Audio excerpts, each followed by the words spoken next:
Hi everyone, if you are seeing the message that says no Wi-Fi network found in Windows 10 or 11, keep watching and I'll show you how to fix it.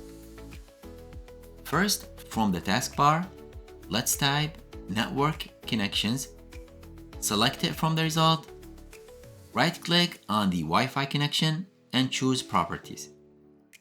In the networking tab, scroll down and select Internet Protocol version 4. Then click on the configure button, click yes if prompted.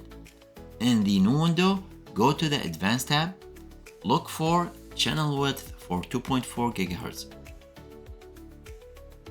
and select its value to auto. Then do the same for the channel width for 5 GHz.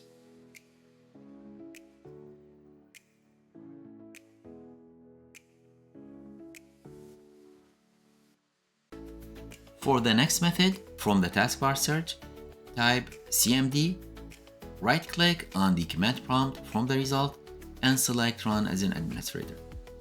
In the command prompt window, type the following command: sfc /scan now and hit enter. And just wait a few minutes for the scan to complete.